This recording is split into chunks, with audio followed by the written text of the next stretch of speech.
If you're running Meta ads right now, you definitely know the feeling, right? Costs are climbing, everything feels 10 times more complex, and the strategies that used to be your go-to, well, they just don't work anymore. It's so frustrating. So what is the new playbook for 2025? Okay, let's dive into this and build your new strategy, one that's powered by AI and, more importantly, killer creative. So here's our game plan. First, we'll quickly unpack the big challenge everyone's facing.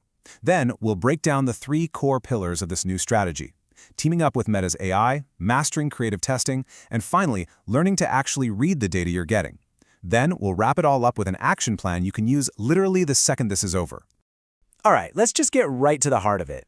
The challenge for advertisers in 2025 is that the whole landscape has shifted under our feet. You know, what worked just a couple of years ago is now basically a masterclass in how to burn through your budget with almost nothing to show for it. This is the question on every advertiser's mind. Why does this feel so much harder all of a sudden? And let me just say, you are not imagining it. Ever since the big iOS privacy updates, the fundamental mechanics of the platform have changed, making the old ways of doing things pretty much obsolete. That's really the bottom line. The old playbook is officially broken. I mean, remember meticulously building out all those top-of-funnel, middle-of-funnel, and bottom-of-funnel campaigns with dozens of hyper-specific interest audiences? That whole complex structure that was once the gold standard? Yeah, that's completely out the window. Relying on that kind of granular, manual targeting is just not the path to success anymore. So, if the old way is broken, what's the new way? Well, it all starts with Pillar 1. Shifting your mindset from being a micromanager to being a co-pilot with Meta's incredibly powerful AI engine. And your number one tool for this is the Advantage Plus shopping campaign, or ASC. Now, think of it this way. Instead of telling Meta exactly who to target, you give it your budget, your location, and your best ads, and you just let its machine learning go to work, finding the people who are most likely to buy all on its own. And we're not talking about a small improvement here. According to Meta's own data, businesses have seen up to a 32% boost in their return on ad spend with these campaigns. And why? Honestly, it's because the AI is just better and faster at finding those pockets of customers than any human can be, especially in today's privacy-first world. You know, what's so interesting about this quote from advertiser Davey Fogarty is how it captures the new reality. In a weird way, things have gotten simpler. You set up one powerful, broad campaign, and your main job now shifts almost entirely to feeding that machine with brilliant creative. So how do you actually get started? It's really not as complicated as it sounds. First, you just choose the sales objective. Advantage Plus is usually the default. Then you set your budget and location. Next, and this is a really critical step, you define your existing customers so you can tell the AI to focus only on finding new ones. And finally, you import 3 to 5 of your all-time best ads to give the AI a really powerful head start. Okay, so if we've handed the who and the where over to the AI, that brings us to our second crucial pillar. This is where you take back control. With targeting automated, creative has become the new battleground. It is the place where you can make the biggest impact. But you don't want to just throw money at the wall hoping something sticks, right? You need a system. A really fantastic way to think about it is this 3-phase framework. First, in pre-flight, you test your new ads only against other new ads. It's a fair fight, to find your strongest new concept. Second, you take that winner and you pit it against your current champion, your business as usual or BAU ad. If it wins, you move to the final phase, scaling, where you add it to your main campaigns. And this table perfectly illustrates that how you test can really depend on your budget. So for smaller accounts, you can just test right inside an Advantage Plus campaign. It's super cost efficient.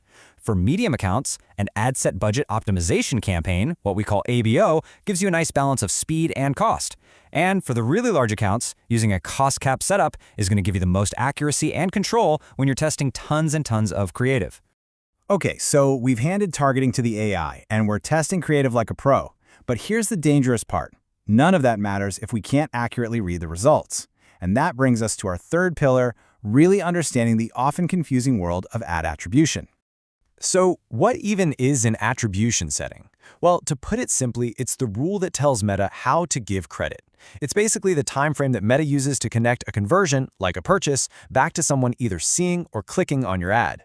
The 2 main types you'll see are click and view. Click attribution is pretty much what you'd expect. Someone clicks your ad and buys within, say, 7 days. That's a strong signal. View-through attribution. Now, this is where things get a little controversial. This is when someone is shown your ad, they don't click it, but they end up converting within one day. It's a much weaker signal that can sometimes, muddy your data. And here's a little detail that trips up so many advertisers. A click, for attribution purposes, isn't just someone clicking your website link.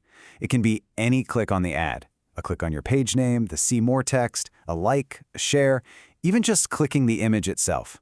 This one small detail is often why Meta reports way more conversions than your website analytics do.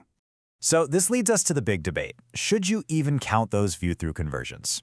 Well, the honest answer is, it depends. For retargeting, maybe not. But for a brand new customer, seeing your ad could have absolutely influenced them to go and search for you later. The key isn't to just ignore them, but to use the Compare Attribution Settings tool inside Ads Manager. That lets you see what percentage of your results are coming from views so you can judge their quality for yourself. Phew, okay. We've covered a lot of ground, from AI to creative to decoding our data. So now let's bring it all together into a simple strategic action plan that you can use to start getting results. All right, here it is, your 4-step action plan to put this into practice today. Step 1, launch a single, broad Advantage Plus shopping campaign. Simple. Step 2, give it a head start by loading in 3 to 5 of your proven, all-time winning ads. Step 3, set a reasonable daily budget. A good rule of thumb is about 10 to 30% of your product's sales price. And finally, step 4, analyze, turn off what's not working, and get into a rhythm of constantly feeding the machine new creative to test. That, right there, is your new flywheel for growth. And this all leads to one final fascinating question.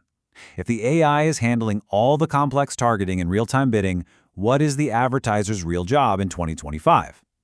Well, the answer is pretty clear. Your job is no longer to be a technical operator, but a creative strategist. It's about understanding your customers so deeply that you can translate that insight into compelling stories that feed the machine and drive real results. That is the new playbook.